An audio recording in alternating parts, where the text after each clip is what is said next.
Hi everyone, this is Teacher Michelle and we are now in week 8 in quarter 1 in English. Our lesson in module 11 is initiating conversation with peers. After going through this module, you are expected to identify statements that initiate conversation in different school settings, initiate conversation using polite words and asking questions, and follow steps on how to initiate conversation.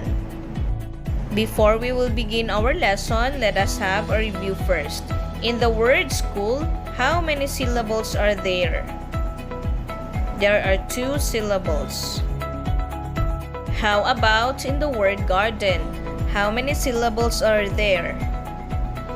There are 2 syllables. How about in this picture?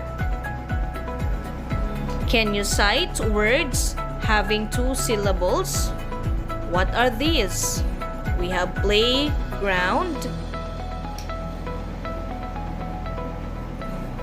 slide, and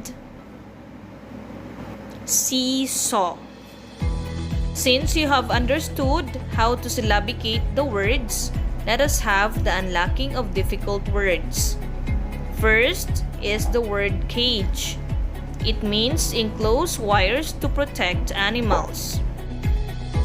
The next word is approach. It means to talk to. Next word is conversation. It is a talk between 2 or more persons. The next word is corner. It is a place or angle where 2 or more sides or edges meet. Next is permission.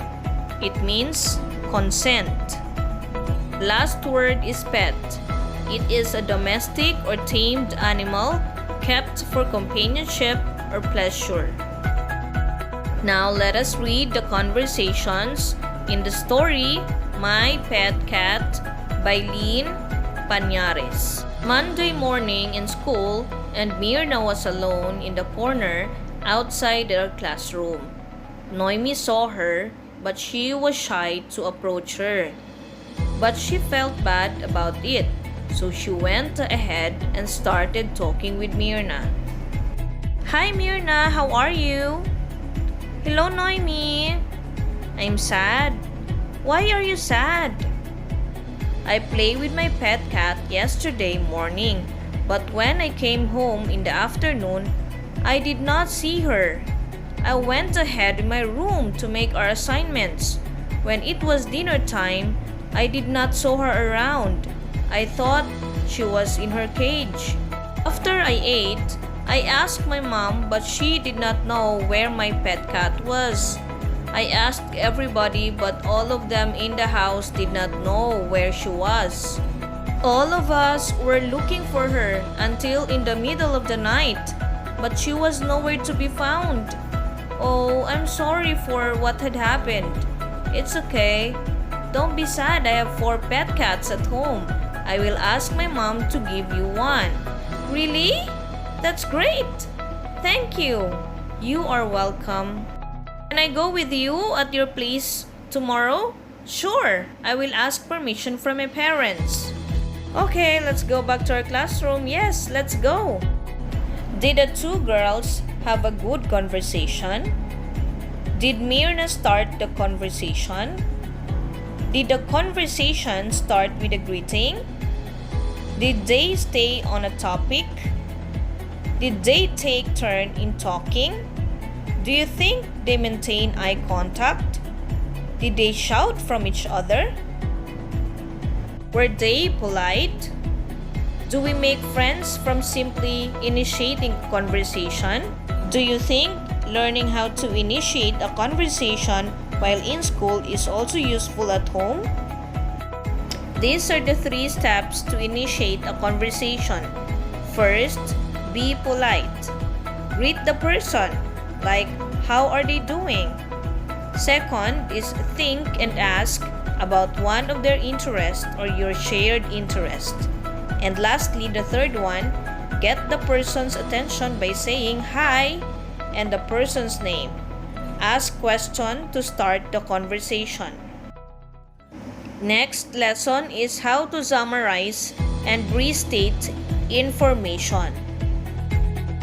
The main reason why we don't have a face-to-face class this year is because of the COVID-19.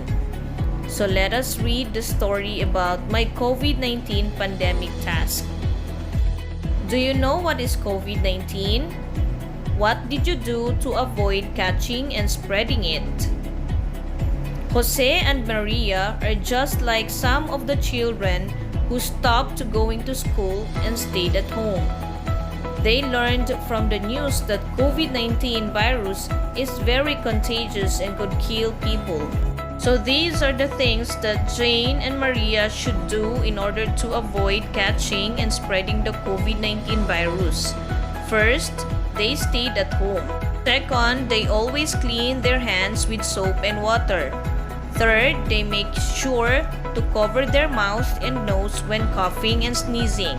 They also learned that wearing a face mask is important. And lastly, they learned from the news that social distancing is very important too. As grade 3 learners, they know that their task in helping the community is to stay at home and keep their mind and body healthy. When you summary the important information about a certain selection or story, you have to arrange them from the first event down to the last event. When we say summarizing, summarize only the most important points in its shorter version from the original ideas, and it's direct to the point. For example, a volcano shows signs of erupting anytime, so police officers are encouraging the people to evacuate to a safe place. While restating, using your own words to express your understanding means expressing the same idea in different words but not necessarily in a shorter form. For example, the news article says that seismologists confirm that the earthquakes are signs of a possible volcano eruption. The police encourage the people to go to a safer place.